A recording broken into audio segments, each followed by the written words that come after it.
Another update ng mga maligalig plus may dumagdag pang mas maligalig na ampon. Heto nga, tinuna ko na siyang bigyan ng treats dahil napakaligalig. Dahil nga napakatakaw niya, isang piraso ang kanyang treats samantalang ang mga maligalig ay hati-hati lang.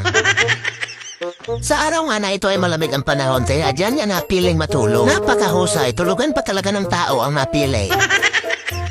Nadadalik na siya din kay Cassie dahil ayaw niyang paakyatin si Cassie dyan sa kanyang kulungan. Sa mga oras nga na to ay naglaro siya ng mag-isa at kapag may dumarating na kalaban ay pinapalayas niya. Tuwang-tuwa naman nga siya maglaro sa toy na yan at may papalibalintong din. Kapag wala nga siyang magawa at ayaw niya makipagbakbakan ay ganyan ang ginagawa niya. Naglalaro na lang siya ng solo at tuwang-tuwa naman nga siya sa pinagagawa niya. Hindi yan titigil hanggat sa hindi lumalawit ang kanyang dila. Naglaro nga din siya ng football habang pinapanood lang siya ng mga maligalay. Hindi nga nagtagal ay lumawit na naman ang kanyang dila. Kita mo na yan? Halhal na halhal ka na naman, Chemping. Mahilig na nga din siyang tumabi sa akin kapag nakita niyang nandito ako sa tulugan. Kapag ganyan niyang malamig ay lagi siyang nandyan sa tulugan ng tao. Samantalang dati nasa basahan lang siya natutulog. Napakahusay ng Chemping na ito. Sa mga oras nga na ito ay tahimik siya naglalaro ng solo. Ganyan nga siya kapag wala sa mood makipagbakbakan. Mahilig rin siyang sumilip dito sa bintana. Oh, ano meron dyan, Chemping? May tao? Sa mga panahong ito ay maulan kaya naman natulog lang silang lahat maghapon. O diba, napakagaling sa tulugan talaga ni tao natutulog. Pagsapit ng gabi ay hindi muna sila kumakain. Kanya-kanya sila kung ano ang gagawin nila. Pero itong si Chemping nanonood na naman ng TV. Sari-sari ang ginagawa ni Chemping. Aakyat na naman yan dyan sa kulungan niya. Pero hindi lahat ng pwedeng akyatan ay naaakyat niya na dahil hindi niya naman kayang akyatin. Sa puntong yan ay natulala nga siya, yun pala nakita niya si tao sa salamin. Huwag ka na magpatingin-tingin dyan, Chemping. Bumaba ka na riyan at kakain na.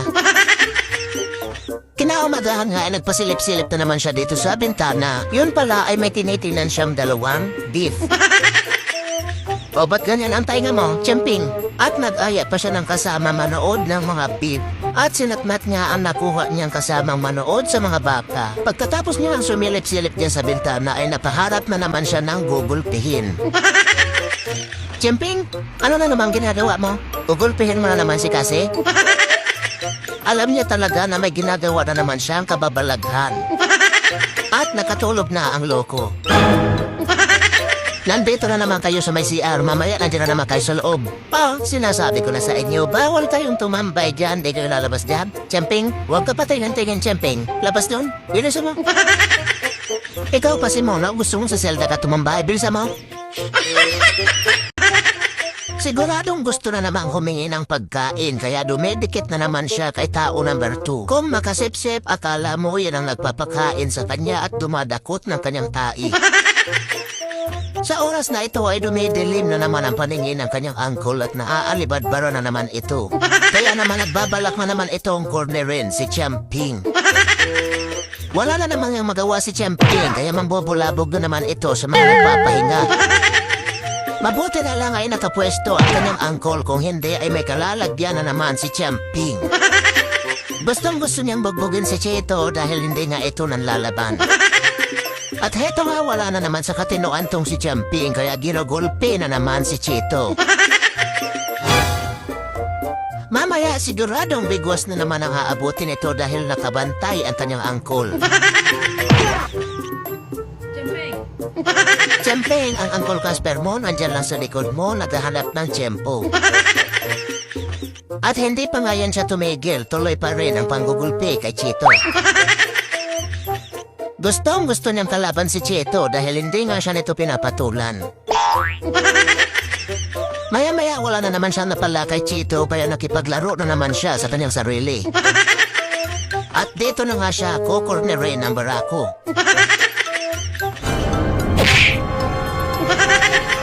Sa puntong ito, buntot na naman lang ang kita dahil nagtago na naman si Chemping sa ilalim. Tumakbo ka na, Chemping, bago ka pa mabigwasan.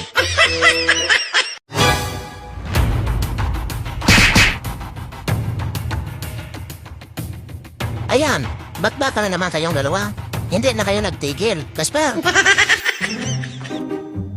Lagi na lang umaapoy ang paningin mo kay Champing. Casper! Casper! Ipapadala ko kayong dalawa dun sa giyera, tinan nyo. Itong si Casper, uminit lang ng unti ang ulo, babanatan agad si Champing.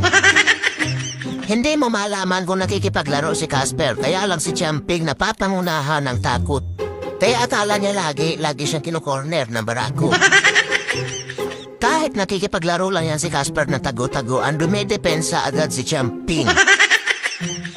Di mo malaman kung sadyang kinakastigo lang ito ng barako dahil ayaw makipaglaro o sadyang may galit na ito sa berdugo. Sa puntong ito na alarma na naman ang sambayanan. Pati yung mga natutulog nagugulat dahil sa ingay ni Champing na akala mo hindi nakaabutan ng alas 4. Hindi pa nga dyan tumitigil ang barako, gusto niya pang amoy-amoyin ang puwet ng berdugong Champing. Bakbaka na naman ang mga mandirigma laban sa berdugong Champing. Ngayon nga ipinagtutulungan si Champing ng pamilyang mandirigma na pinangungunahan ni Natnat at ng kanyang mandirigma ang inaheng Chloe. Sa gitna ng bakbakan nila ay naka-alerto naman ang barakong Casper. Nagdadahan-dahan pa yan si Champing tuwing mapupunta siya malapit sa kanyang angkol. Nagpatuloy ang kanilang sagupaan at mamaya-maya ay nagsasabunutan na ang inaheng Chloe at ang kanyang anak na si Natnat. Sa puntong yan ay naglilipara naman ang mga balahibo sa buong kabahayan. Suntukan dito, habulan doon ang nagaganap tuwing umaga. Mamaya-maya ay si Chito na naman ang nakuhang kalaban ni Champing. Hahamunin niya na naman ito ng bakbakan at gugulpihin. Napakahina lang ang bigwas ni Chito kay Champing. Ang laki ng katawan, mukhang lampa. Hindi niya naman ang pagkabarako ng kanyang tatay Casper. Kaya lagi na lang siyang tinatalo-talo ni Champing. Sa gitna ng panggugulpi ni Champing ay naka-alerto naman at nakaabang ang barakong Casper. Oras na magkamali si Champing ng takbo ay bigwas na naman ang aabutin nito. Ayan ang sinasabi sa hula. Ngayong gabi ay napag-initan na naman ang barakong Casper ang berdugong Champing sa kadahilan ng hindi na naman nasunod ang kagustuhan nito.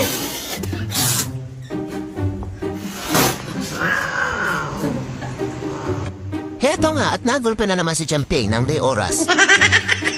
Sa mga oras na yan ay galit na galit ang barako, gawa ng pinapapasok na siya dito sa kwarto at tutulog na. Ngunit ayaw nitong pumasok, kaya naman nung pinilit ko ay uminit na naman ang ulo. Casper? Ba't mo ginugulpe si Champing, Casper? Pinapapasok lang kita dito sa kwarto at tutulog na, tapos tataguan mo pa ako? Gusto mo doon ba sa labas matulog? Mainit doon? Ang tapang-tapan mo na, pati sa akin lumalaban ka na, Casper. Sa sobrang galit niya ay nanlalaban na naman siya. Samantalang takot na takot naman dito ang berdugong Champing na nawala na naman ang tainga. Bakit kapag hindi mo makuha ang gusto mo tumatapang ka, Per? Hindi pa nga siya nakukontento sa panggugulpi kay Champing kaya sumugod na naman ito. Ganyan nga si Casper kapag nagagalit, hindi yan titigil hanggat sa hindi makapanakit.